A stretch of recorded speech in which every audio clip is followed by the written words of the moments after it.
And good morning, everyone. Good evening, good afternoon, good night to some folks who are joining us from various locations around the world. I'm Nicholas Kelly from Delivering Data Analytics Philippines and Delivering Data Analytics US.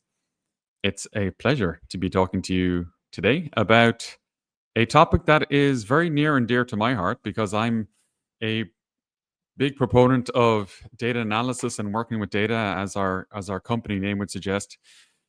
But if you've been following me for any length of time, you also know I'm interested in artificial intelligence.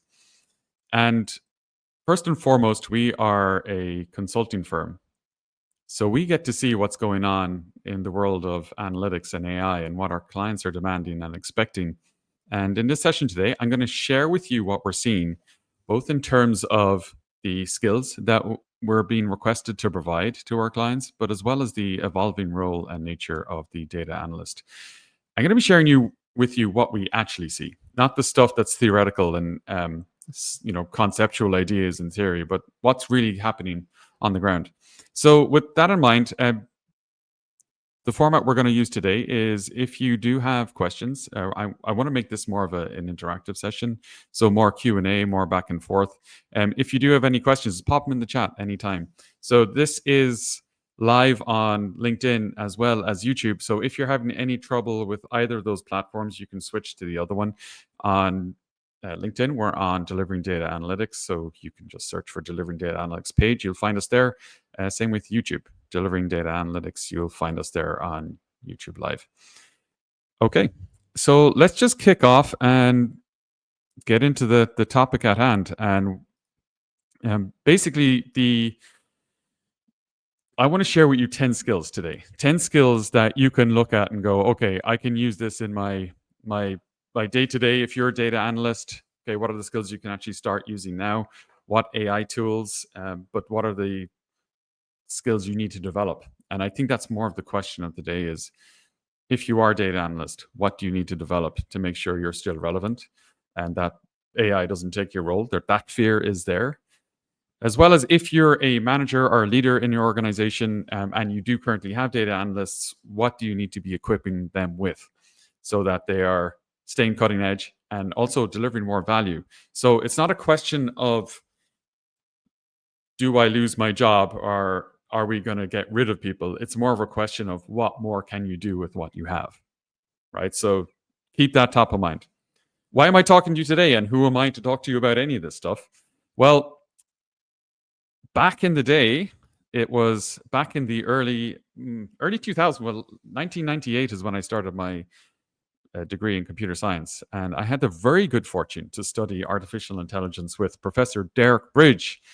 And the man is a legend, and he gave me a passion and a love for artificial intelligence. Now, back then, it was obviously a little bit different to what it is today, but the fundamentals are largely the same. So if you think about LLMs and ChatGPT and all these other things, the foundational theory is all the same. It hasn't really changed much. The scale has changed. That's what's different. Now, back then, I actually started to work in computer games and computer game programming, computer game physics, and artificial intelligence, and that was where I started to first get some experience in AI. Now, from there, I went on and became a senior manager in Deloitte Analytics. That was over in Singapore, where I really started to get into analytics, data visualization specifically, and then moved over to the US. Where we started our own business, where we run Delivering Data Analytics. It is a consulting firm, but we also train organizations and teach people how to do really good data analysis, but also to deliver value to the organization. So we really emphasize that side of the things. I've written 2 books, Delivering Data Analytics, which is very much focused on a deep dive into how do you deliver good business intelligence within your organization, and then more recently released How to Interpret Data. If you are based in the Philippines, you can get it in fully booked. It is a bestseller in the professional books. So you can grab your copy there if they're not currently sold out. If they are sold out, just make a reservation. I'm also working on my 3rd book, The AI Enhanced Data Team, which is largely going to be the topic of what we're talking about today. Cool. Okay, so let's just jump into it. Let's quickly define what is a data analyst and what is a data scientist. I'm telling you this for good reason. So let's start with the data analyst. So data analysts gather, cleanse, analyze historical data, and uncover business insights. They tell us what happened and why it happened. It's more like when you think about this, my own perspective on this is I think of it as it's really good business intelligence, right? So we're delivering that intelligence to the business. But they differentiate themselves a little bit with data science. So data scientists utilize advanced machine learning algorithms like neural networks to identify future trends, predict outcomes, and prescribe solutions. So there's some differences there, right? Now, what I want to propose is there can be a blurring of the lines here. And with AI, you're going to be able to see more of this example and this possibility of the data analyst doing more. Right. So when I talked about it at the start, it's not about cutting costs, reducing your team. It is keeping your current team and doing more with your current team. Okay, so a few things we need to get out of the way first, right? So how does AI affect the role of the data analyst? We just talked about it starts blending into data science. So let's look at some high level categories for how we can look at this. Firstly, in the realm of data science, you can predict. You can do things that are forward looking, right? Classical machine learning, AI models, right? All the classical stuff. This is the stuff that was traditionally the realm of the data scientist. And that is now, with the help of AI, becoming the possible realm of the data analyst. And I'm going to give you an example in a little while of what that looked like, because we've done this on a couple of our projects. There's the ability to create things with AI, right? So not just the traditional AI role in data science, but also the things we're most familiar with these days and how people think about AI is large language models, ChatGPT, Claude, right? The various models that are out there. And those are helping us write better code, also create content in general. And then finally, we have the agentic AI, the part of AI that's allowing us to act. More of a recent development in the last year in the world of AI, but it is the creation of autonomous agents. And this is really a significant game changer for the data analyst, and where we are recommending the data analyst starts to upskill themselves, retool themselves, and equipping themselves with all of these tools and the potential to use them. One of the interesting facts about the Philippines is that a very large proportion of the workforce in the Philippines is already using ChatGPT or lookalikes to ChatGPT. It's already happening. It's already happening in the middle part, the create part. It's not really happening on the parts around the edges yet, but that's okay because that's going to come. That will get there in time. So, good news for the Philippines. There's other data out there that's suggesting CEOs in the Philippines are aware that they need to start using AI and ChatGPT and large language models, but they are largely unaware that their teams are already using it. It's a good thing and it's a bad thing. It can be obviously a very risky thing. So we want to get all that out in the light.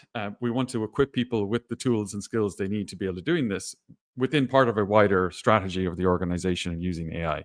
So there has to be some sort of deliberate rollout. But the thing is, and certainly what we're noticing in the Philippines, also in the US, is that there is a desire to get all your data perfect and have a centralized data warehouse or a fabric framework or structure around your data. That's all good. It's all really great stuff. But if you wait for that to happen, you're potentially waiting for quite a long time before you can start to take advantage of some of the more recent advancements in AI, certainly in agentic AI. So good, have that going. And at the same time, in parallel, you need to start looking at your teams and how you're going to start upskilling your teams. And if you are a data analyst, you need to start looking at how you're going to equip yourself in this modern era for the next gen data analyst. So let's talk a little bit about a example that we had. I want to share a little bit of a story. So we have a fairly large client in the US, and as part of our team, we have a traditional data analyst that fits the description I gave a few minutes ago of what a data analyst does. They're collecting the data, they're gathering it, they're cleaning it up, they're um, making sure the quality is good, and then they're doing some analysis on it. They're interpreting that analysis and they're delivering to the client. All good stuff.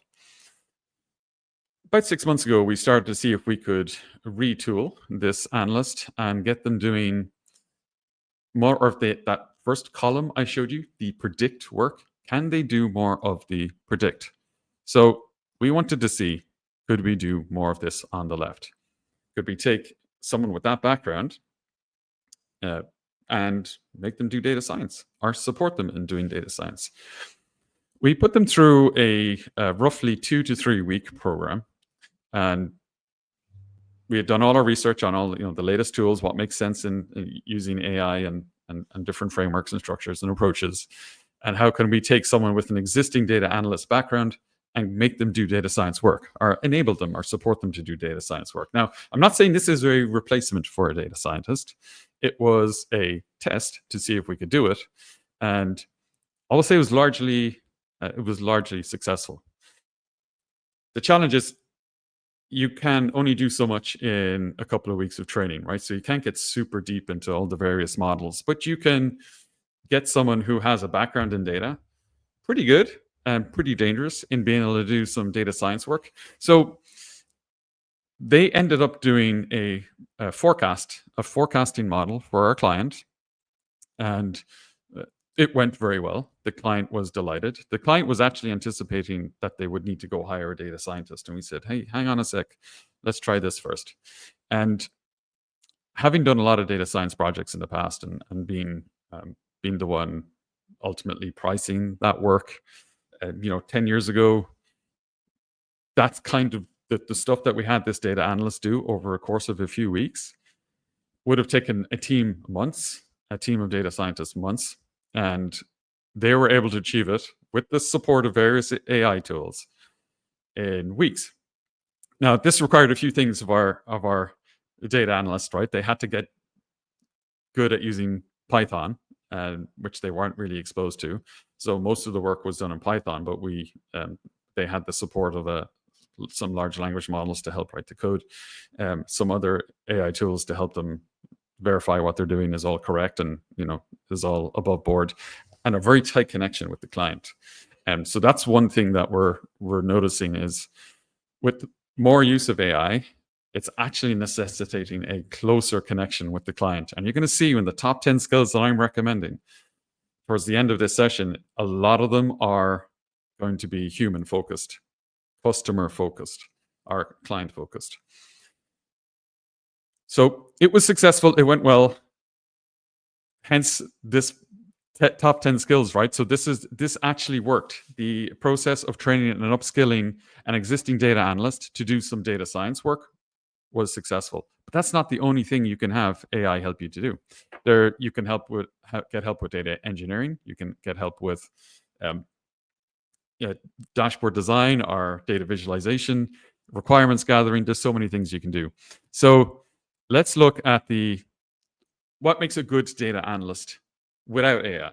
Okay, just what makes a really good data analyst right now, right? Or maybe 1 year ago or 2 years ago. When we train our teams, we make sure they're following this process and this framework. It requires a complete mindset change. You have to have a different mindset. You have to view anything that you're doing with your customers. And, quite often I will say stakeholders and I'll say end users, but we want our teams to be thinking in terms of customers. We want them to think, I am delivering something of value, a data product to my customers. And when you think that way, and when you have your teams think that way, you start to look at, well, what's valuable about what I'm doing?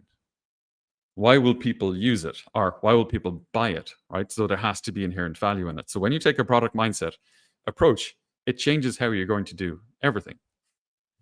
So firstly, there's you and your team, and you have some foundational skills, right? So in this case, you have the skills of a data analyst, and Probably a lot of it's technical, right? But some of it's going to be around people skills. You're developing products. Now, your products could be a wide range of things, right? But you need to be thinking in terms of what are you producing isn't, let's say, a data story for your customer, or it's not a dashboard for your customer. You're creating a product. A product has to have some value to it, right? So we're broadly saying, okay, so there's some decision intelligence because you're a data analyst. You're providing a product that's going to help with decision making ultimately. Now, since we have a market and we're looking at this from a product mindset, we also have to look at what's the demand from the market. What does the market actually need? What are they asking for? Because it's pointless delivering something they're not actually asking for. And you can break that down into two ways. They're asking for it and they might be right, and they're asking for it and they might be wrong. Maybe that's the wrong thing they're asking for. So as the data analyst, you have to be trying to interpret that correctly, because what they say might actually not be what they need. And you end up building something that doesn't get used at the end of the day. So ultimately, what your job is delivering value to your market. Okay, we have to deliver value to the market.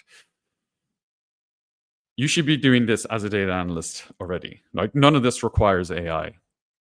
Well, what AI is going to do is it's going to greatly enhance all of this, right? So if you get any of this stuff wrong, you're not going to be successful. Any one of these areas, you're going to, if you're not appropriately skilled, you might notice people, your customers, maybe they don't use the stuff you're creating. Maybe they don't like it. Maybe there's too much negative feedback. There could be any number of reasons, right?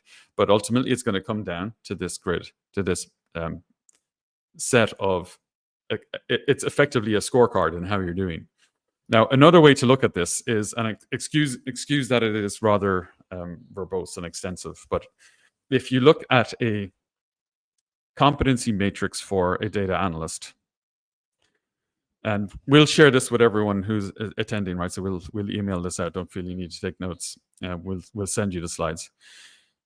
Think of the things that a typical data analyst has to do. We look at it like three broad categories, three broad buckets. So there's engineering and there's automation, but it's generally foundational. Let's look at a few of those. So data ingestion, right? So you're gathering your data, you need to bring it in. If you look at, you're probably doing some sort of SQL. You might be doing Python or R, maybe not, depends on your role. You have to have some understanding of cloud architecture. Depending on your role again, data ops, continuous integration, continuous deployment, streaming. Okay, there's all sorts of stuff, right? Data quality, data lineage, right? So you might be looking at this and thinking, well, that's a lot. But if you can look at this in terms of, this might be you within a team, and your team should have all these skills. Certainly in a modern data team, these skills need to exist. Whether or not the individual data analyst has them all is debatable. Then on the decision intelligence, so we have EDA, that's exploratory data analysis. That's like 101 for a data analyst. They have to be good at that, testing their hypotheses. Some data analysts may or may not have some sort of statistical and ML background. Being able to do experiments, do various things around forecasting scenarios. You might think, well, that's kind of a data scientist work. It is getting into the realm of data analysis. What if sensitivity analysis? There's a bunch of things you can look at. Moving over to insight, product, and experience. We always ensure that if you're working in data analysis, you have to know user experience and user interface design. You have to know it. It's 101 for a data analyst. You're going to be working with the business, right? So you have to understand how to deliver a good user experience. Of course, you have to know data visualization best practices, KPI design, prototyping, some of these other things. When we send you this deck afterwards, see if you can score yourself and your team on how good you are at these. Like, when you add them all up, give yourself a 1 to 10 on each of these boxes, and then add up the totals at the bottom and just see where you land. Now, the thing is, AI can do all of these things, either to some small degree or entirely replace. Which is, like, for me, like, as someone who has a background in data visualization, I'm like, well, I can push back on some of this, like, where I could say, it's not going to entirely replace data visualization best practices. It certainly can replace the theory, but some parts of this, like when I worked on a project years ago, one of the feedback I got from a stakeholder customer was that, Nick, you didn't use any pie charts in my dashboard. And well, using pie charts isn't the best practice, right? But he wasn't going to use it if it didn't have pie charts. So that's where this kind of human aspect is going to come into it. And that's what I'm going to be sharing with you next is, okay, you need to become very upskilled and understanding the tools that are out there. And I see we have a question from Esther asking actually about this.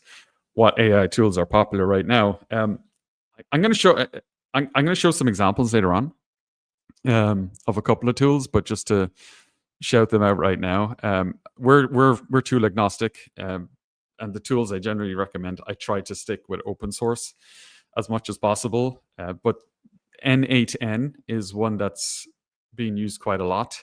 It is an AI agent orchestration tool, and I'll show you an example of that one later on, Esther. But the idea would be that you're going to start using tools that maybe you haven't traditionally used, right, to cover some of this stuff. So the stuff that you're seeing in all the orange here, to greater and lesser extents, these are going to be supported or greatly enhanced by AI. So what the question is for you as a data analyst is, which skills and which areas do you want to maybe extend into? So that example I gave you where that data analyst extended more into the data science realm, right? So they got more into forecasting, scenarios, simulations, machine learning, doing some basic regressions, right, to forecast sales in the future.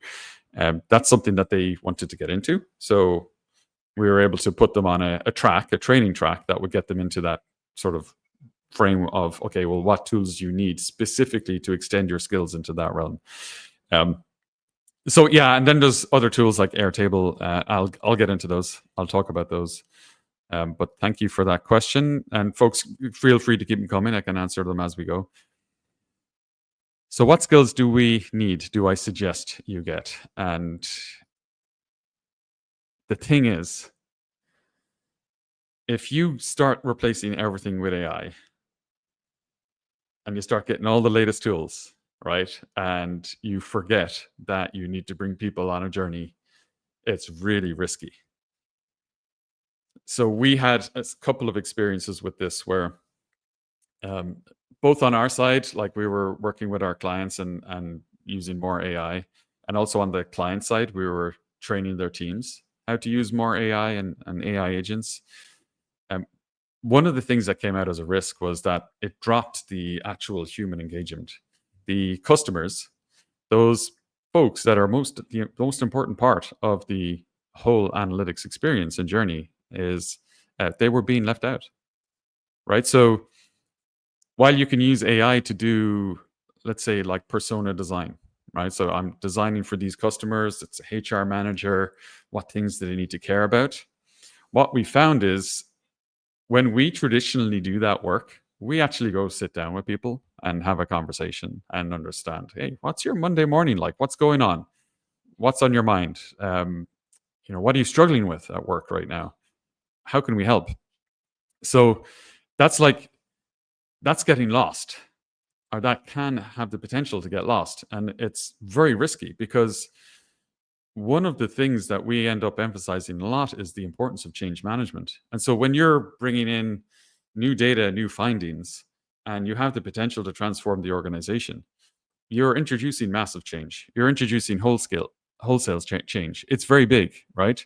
So one of the things we have to be very careful about is when we're introducing this kind of change with data, that we're also making sure we're doing even more focus on change management and even more focus on people.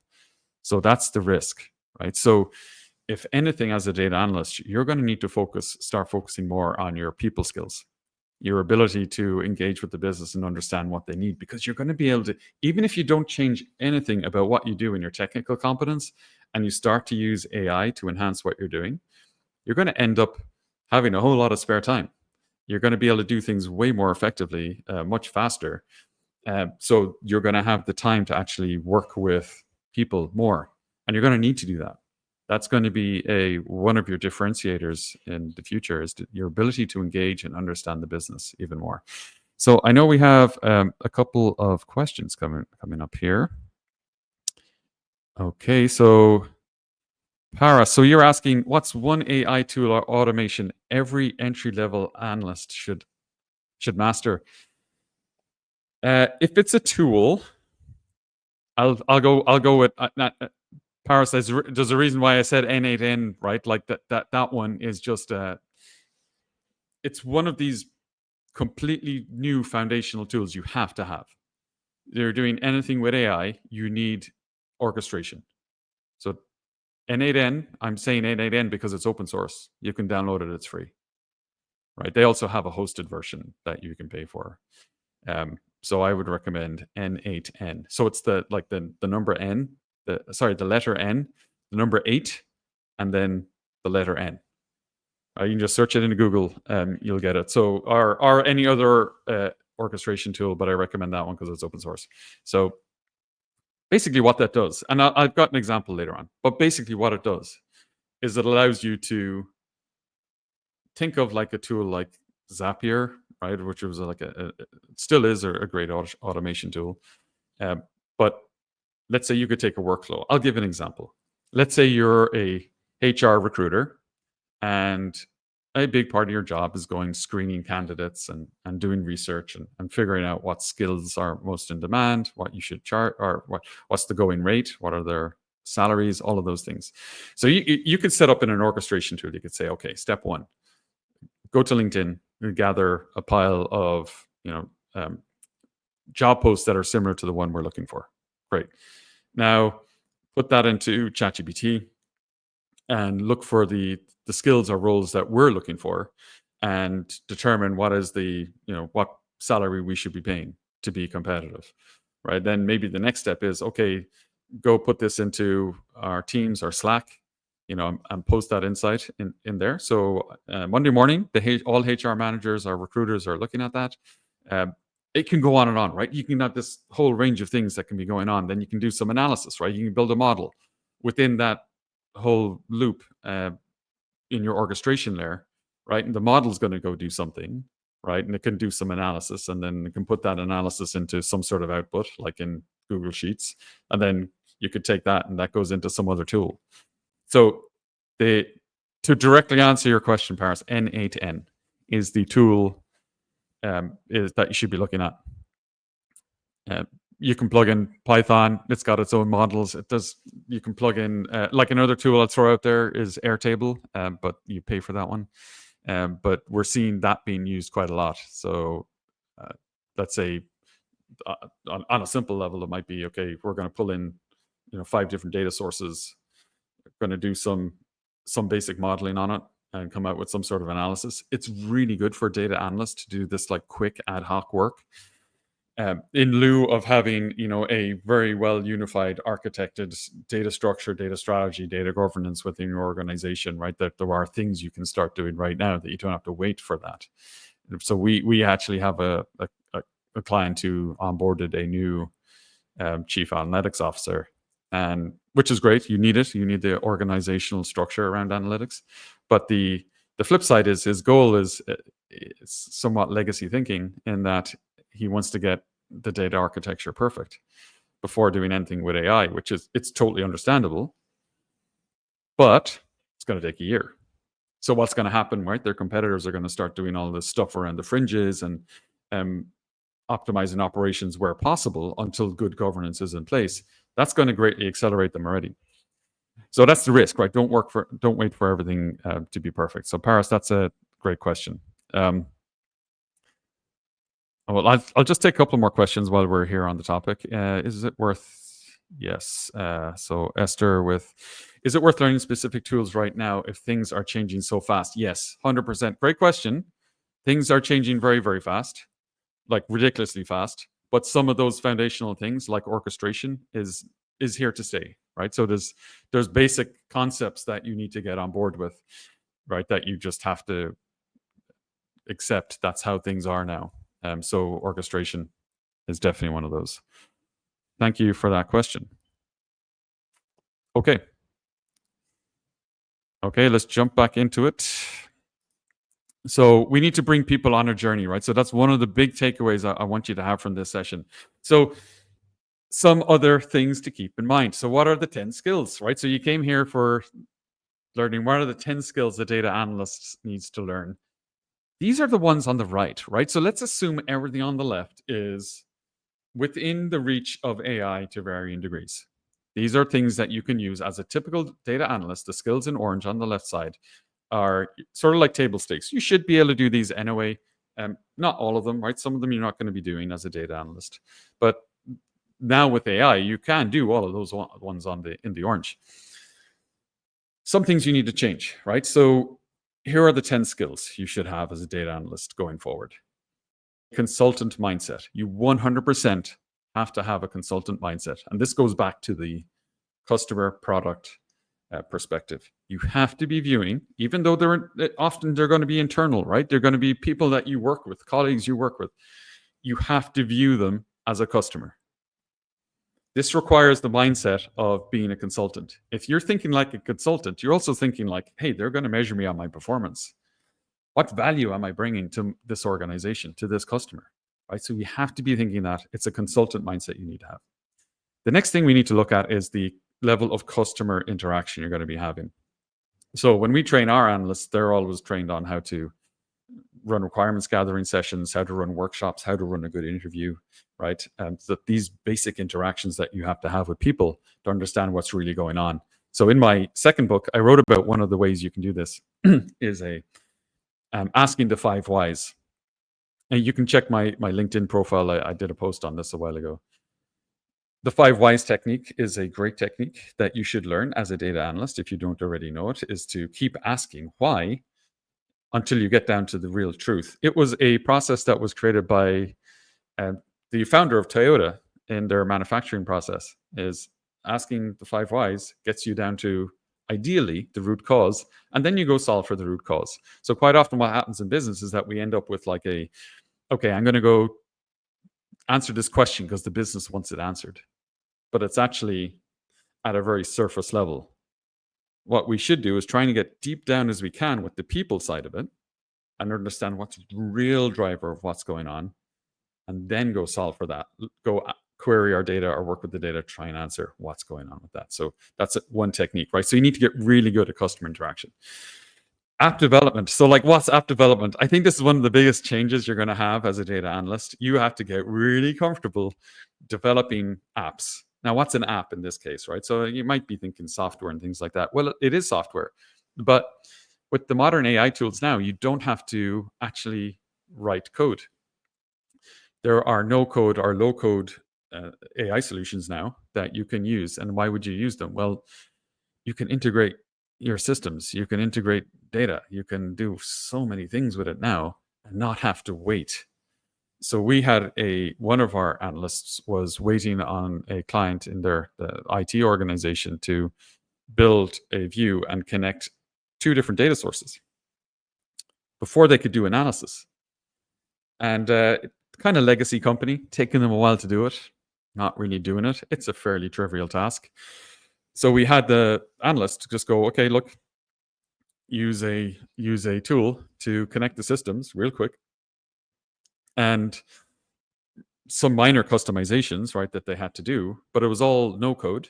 So the analyst did that and was able to then get the data that they needed to start doing the analysis on it, right? So we're really only scratching the surface with what's possible here with the tooling. But for the data analyst, building low code or no code tools to get to the data that you need to is a big upskill, right, that you're going to have.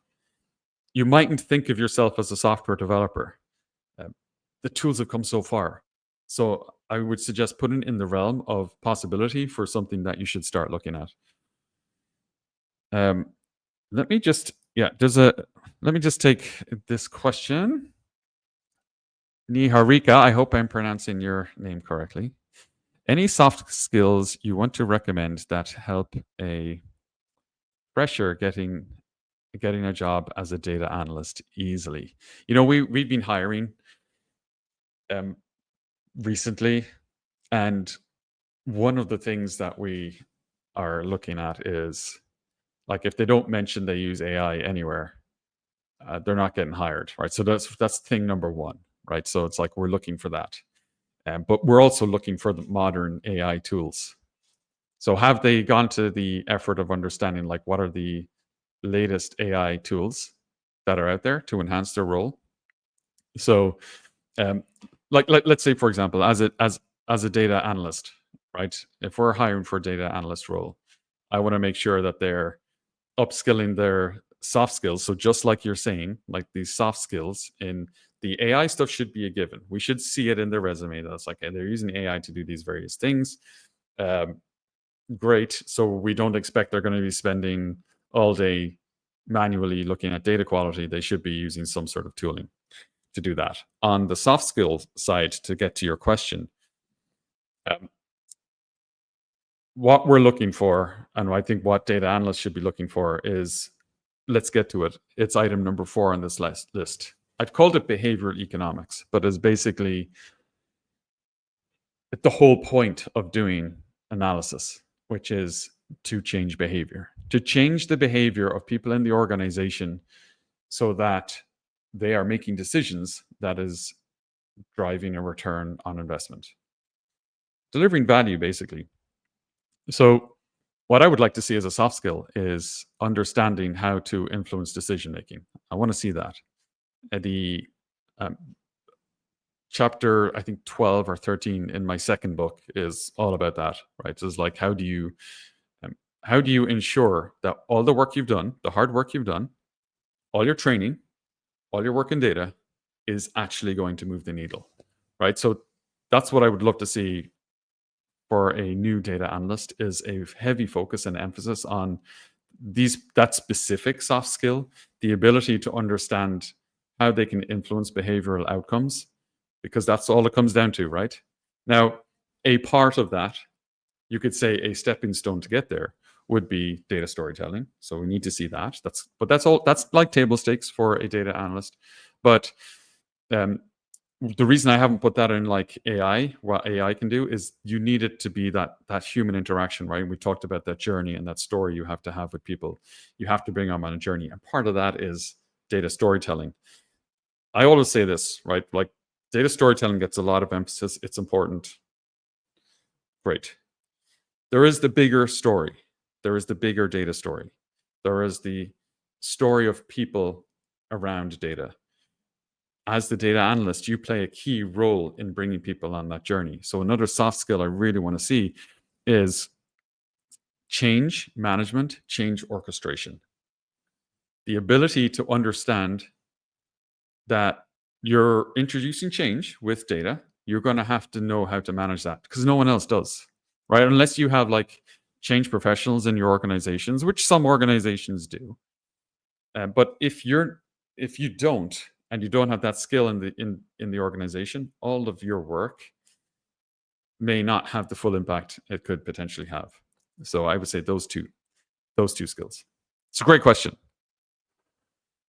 Okay, let's flick on there. I know we have a few more questions, folks, and I'll get to them in a sec. So we talked about a bit about the change orchestration piece. So decision coaching and influence. So that's like you've delivered your insight. Let's say you did a presentation, right? This is usually where things end for most data analysts. You do your presentation and you're like, great, I did a good job doing the data storytelling. Uh, seemed to be well received, and then nothing happens. There's no change. No one's doing anything based off your recommendations. Nothing's actually really happened, right? That's where this piece comes in: decision coaching and influence. And this stuff is nuanced, right? Like this stuff's hard.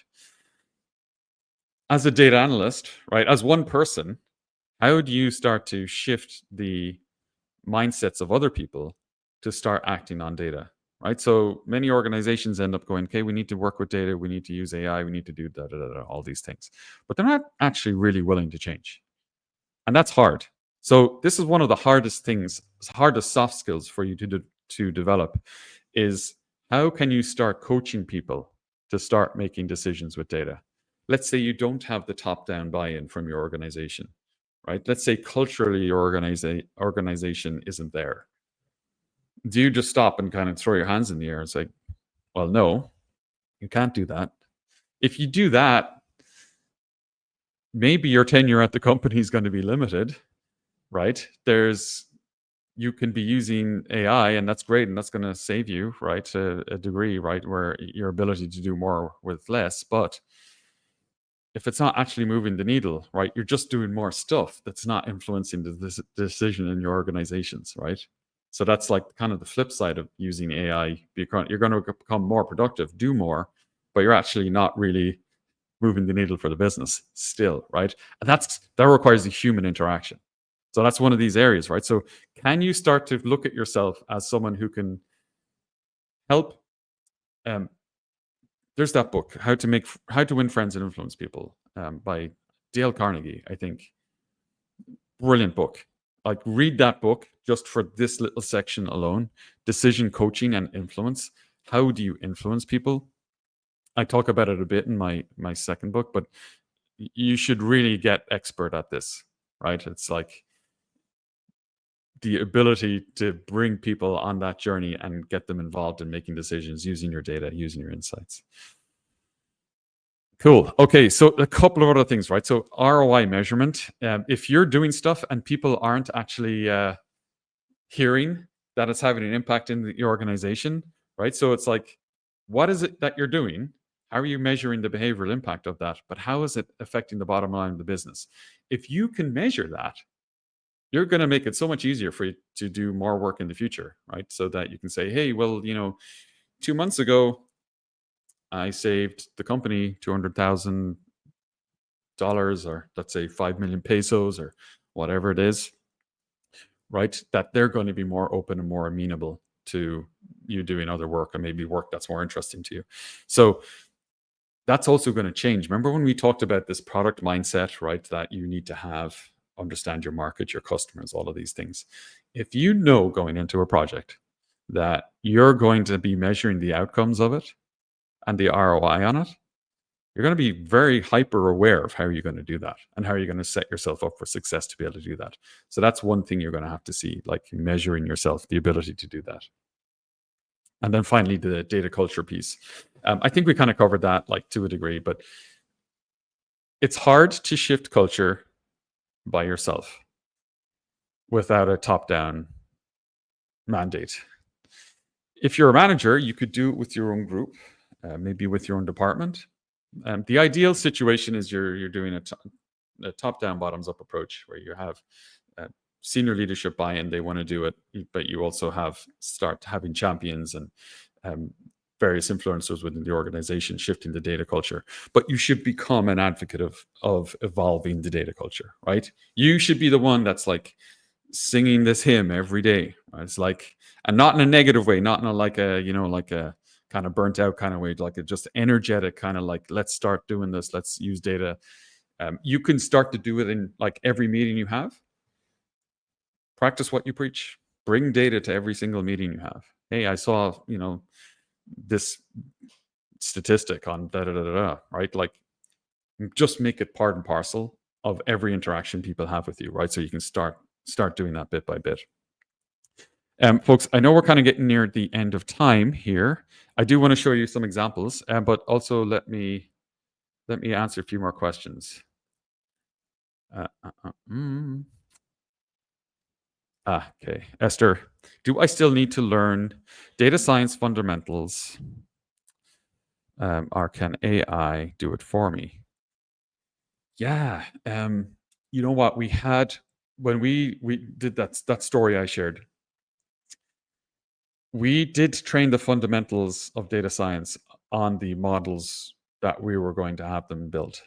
So we had them do some.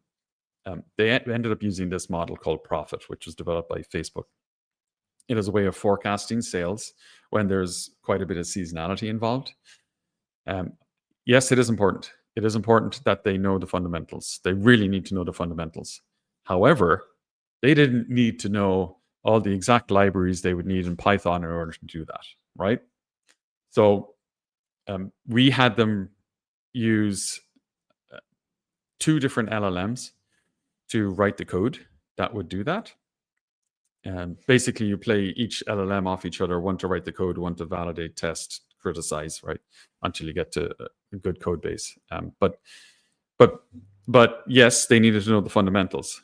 But the nuance, how to actually exactly implement that in Python, we didn't spend like a year training them on all of the details they need to know on Python to do that. But great question, thank you. Yeah, I mean, it opens a wider question as well. Like, should you be learning foundational things if AI can do it? Yes, you should be learning foundational things. What happens if AI doesn't work? What happens if your internet's out? What happens if AI takes over, right? And we're left to our own devices. There's many what ifs. You could almost liken it to, remember when GPS came around and we all stopped using maps? We would just follow Google Maps or Waze or whatever you use to get somewhere. We kind of like forget how to do it normally now, right? So then when you don't have GPS or you don't have your phone, it's kind of hard to get around places. It almost seems barbaric to pull out an old school map and plan out your route. You could say the same thing happened with cell phones, right? We all used to remember our friends and family's phone numbers, and now we've forgotten them. Right, because we don't exercise that muscle. So I would advocate always learn the fundamentals no matter what you're doing. Don't expect AI to always be there when you need it exactly in the moment.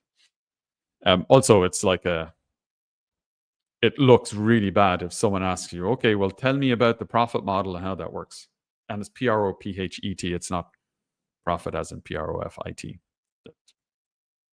Minor, but basically the analyst should know what they did, right? And they should know why they did it and why that model. Cool. Okay. Great question, though. Let's just go down. Okay, so let's see. I do want to wrap it up, folks. So, like, if you do have more questions, just pop them in the chat as well. I know I have a few more to get through. But since some of these questions are kind of tool oriented, Paris, I know you have another question there, like which tools, which AI related skills or tools do entry level analysts actually get hired for right now? That is a great question. You know what? For me, it's all people skills and soft skills.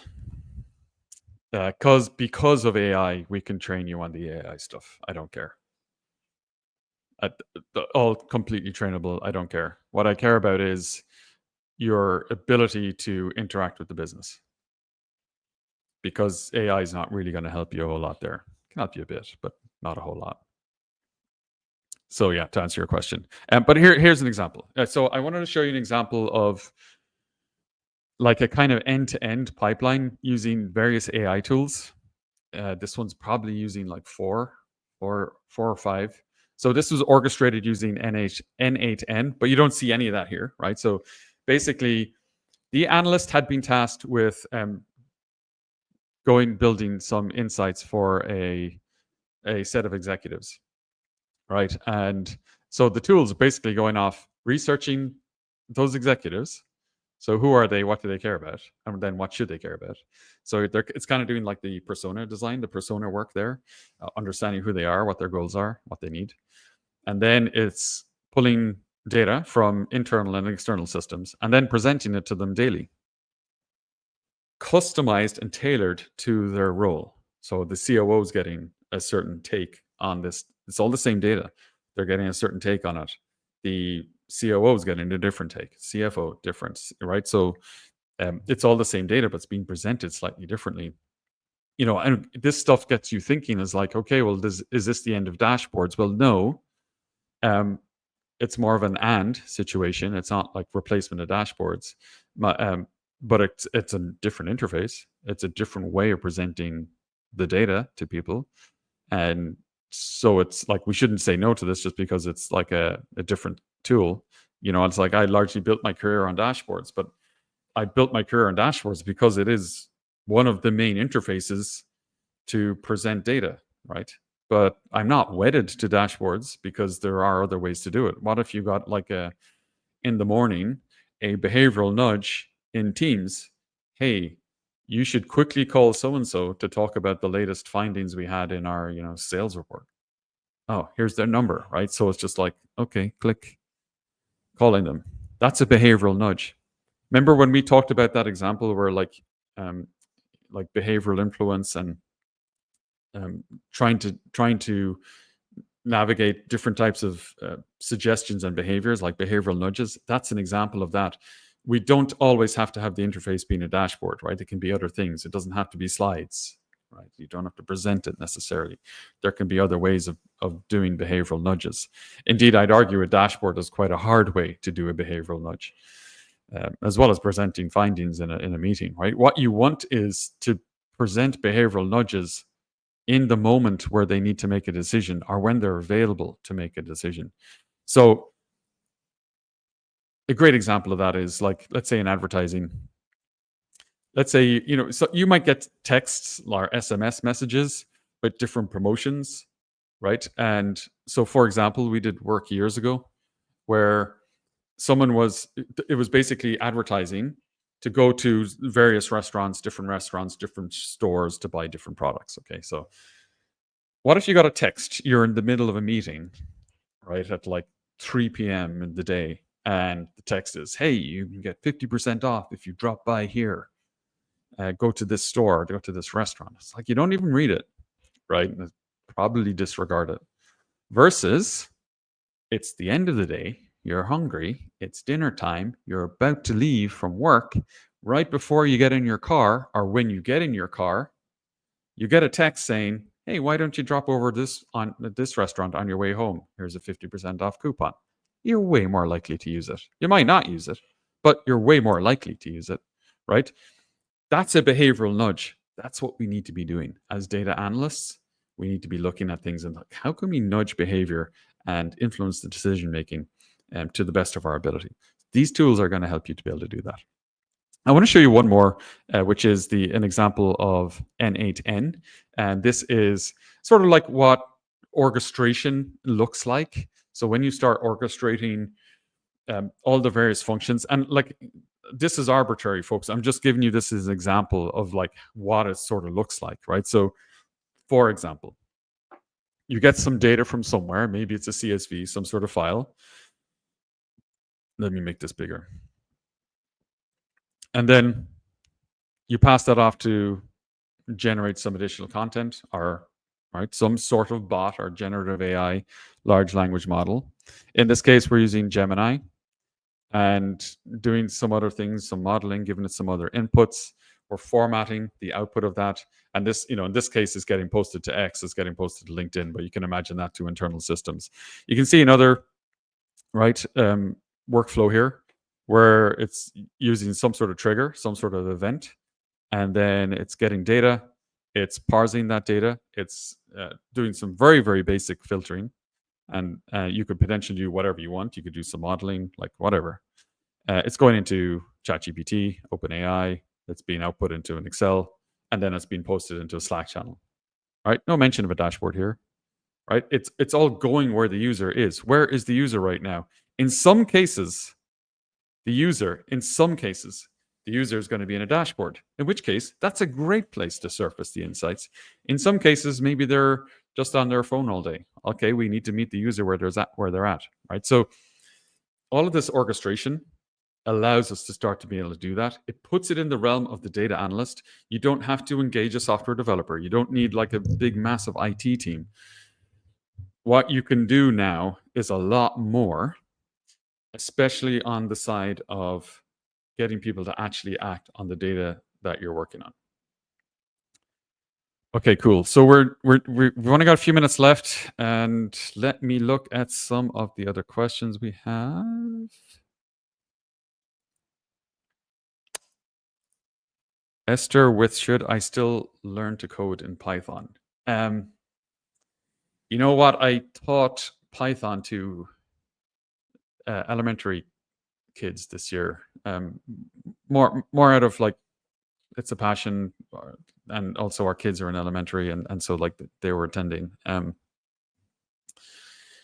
Look, for me, and I'm biased. I'm totally biased. I love programming. It's enjoyable, and one of the great things you can do in life, like that's fulfilling, is like create stuff. Programming is one way to do it.